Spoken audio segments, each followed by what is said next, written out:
Then we go all the way to chapter 15, and he's supposed to take over this, what is it? The Amalekite army. The Amalekite army, and he's supposed to kill everything. Yeah. Well, you know, and it was the reason it was customary in those days is that when you go into battle, you would take trophies. You know, right, people, yes. Trophies, animals. You'd bring the Cut their kings head off back. or whatever. You'd bring the kings back alive because that would bring glory to yourself. That's right. You see. And so, but God didn't give him that direction. No, he said, "Go ahead." Yeah, he said, "Kill everything." That's right. You know, you're not taking any glory to yourself. We're going to destroy the Amalekites. But he didn't kill everybody. No. Well, so now, guess what we have to do? Take a break. Take a break. I hate this. But anyways, we're going to take a break. We'll be right back, and we're going to get into not only where Saul finally plunged to, but where we don't have to go that way. So don't go away, because we'll be right back.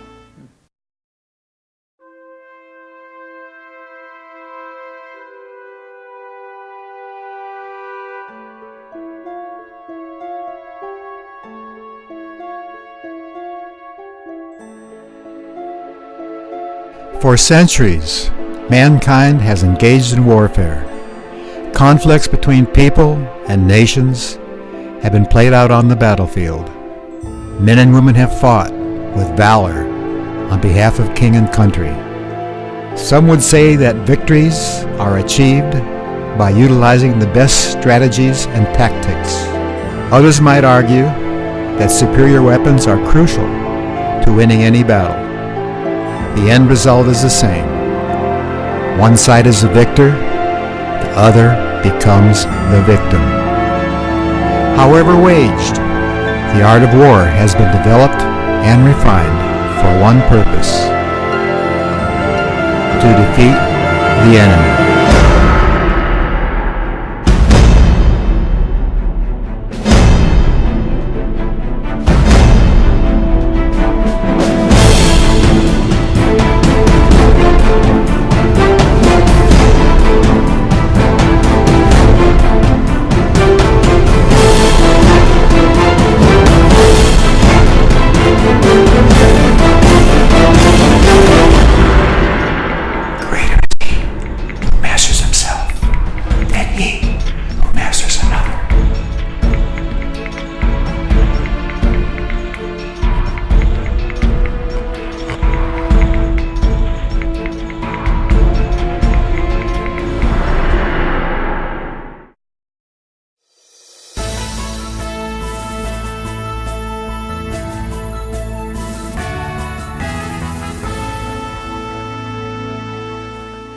Welcome back to Bible Alive.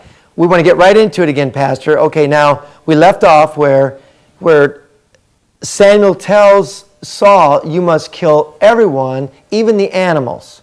Don't bring anything back. And so what happens? And maybe we ought to just say briefly that a lot of times we think, oh, why would God do such a thing? But a lot of us don't understand, people today don't understand the depths of wickedness in some of these nations and the leavening effect they would have had they been allowed to stay alive. You know, they'd passed the boundaries of their probation. God said, slay out of the young and old. So here comes Saul waltzing back from the battle, only he's bringing the king of the Amalekites with him, Agag, and a bunch of livestock. And he approaches Samuel, and Samuel says, Saul, what are you doing? And Saul says, hey, blessed are you of the Lord. We've performed what the Lord told us to do. And Samuel says, well, if you did what the Lord told you to do, why am I hearing all this livestock? Why do you have the king of the Amalekites right here? And of course, in regard to the livestock, Saul says, well, we saved the livestock because we're going to offer it up to God as a sacrifice. In other words, doing a wrong and then saying you're going to do it for God, it becomes okay. That's right. That's what I call partial obedience. That's making excuse to try to stand on the good side of God when really you didn't obey in the first place. But you're using some religious purpose to say, well, look at it, but I'm doing it for God. Therefore, it ought to be okay, no matter what I do. That's right. We have an epidemic of that today in the Christian world, we see it in the Dark Ages, where the church brought worldly things into the church and then stamped them with a sanction of, for example, they brought a statue of Jupiter Olympus into the church and named it Peter. Yeah. And we're going to dedicate it to God so it makes it okay. And you know, we have people doing the same thing today. We've got some churches that literally have become coffee shops, malls, everything else. They're bringing the world into the church, but as long as it's in the building and it's part of our service, we're going to offer it up to God as a sacrifice, it makes it okay. And as long as we sing about God and we do all these things, somehow we think that makes us holy, but that's not. It's, That's right. We're missing the point when we do that. It's a disobedience. It's disobedience. In fact, in this chapter 15, verse 22, it says, Then Samuel said, Has the Lord as great delight in burnt offerings and sacrifices as in obeying the voice of the Lord? And then I love this. I've got it underlined in my Bible. It says, Behold, to obey is better than to sacrifice. The bottom line is our job is to obey. And of course, Saul did when he was young. He was humble and he obeyed. Now it's partial obedience. And now, of course, you go on and God anoints King David. Of course, he's just a kid. You know, we talk about that he defeats Goliath. Well, then on that obeying is better than sacrifice, something that comes to my mind is we have a tendency in our hearts, we'll concede in certain areas of our life. We'll obey God in some areas, but we have these pet sins. Yes. And we seem to think that, okay, for example, let's say that I have a problem carousing with women. Well, I'll put more in the offering plate. Yes. We think if we multiply some of the things we do, it'll cover up the areas where we're not being obedient. But that's not obedience at all. That's right. That's right. And that's what the Lord means. To obey is better. I want your heart. I want all your heart, he says. I don't want a few things here and there. And in fact, Jesus said in the New Testament, what did he say? He said, you either got to be all for me or you're all against me. It's not partial obedience. Right. And when we love the Lord so much, we'll surrender everything that we have. Everything will go out. Well, I want to make this point here. So now, of course, David kills Goliath right after this. Saul likes this guy because this guy's going to make him look even better.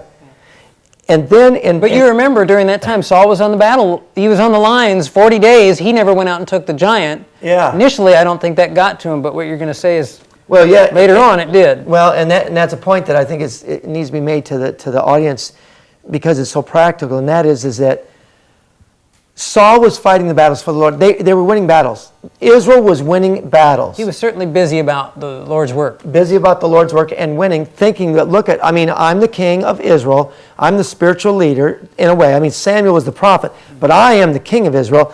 I'm fighting battles. I'm stressed out. I'm doing all these things, and they're all good things. Therefore, God must be blessing me because we're winning the battles. Even with David and Goliath, when David killed Goliath, it was still the king of Israel, which was Saul. This says, we have won this battle. So now we go to chapter 18, and this is where I really want to hit it for all of us today. It says in verse 6, now it happened, chapter 18, verse 6, says, now it happened as they were coming home. In other words, David was now fighting battles with Saul. Mm-hmm. Now remember, David's new on the block. That's right. He's still a young person. But now he is fighting battles, and Saul is the king. He's been fighting all these battles, winning them, but here's what happens. Now, and Saul feels like it's winning glory to him. Yes, David's absolutely. one of his soldiers. One of his soldiers, and so he gets the glory until this happens. Now it happened as they were coming home, when David was returning from the slaughter of the Philistines, that the women had come out of all the cities of Israel. Not a few of them, but all of them. And it's interesting, Dwight, that it was the women. Yes. Because if there's one thing that gets to a man's pride, it's one thing for a man to say it, boy, for a woman to say something. I know. The man's trying to impress women. Yeah. And I can see Saul, and what did they say to him? It says that the women came out of all the cities of Israel singing and dancing to meet King Saul with tambourines, with joy, and with musical instruments. So they didn't come out to meet King David, or it wasn't King David. Right. They did not come out to meet David. That's right. It says right here they came out to meet King Saul. That's right.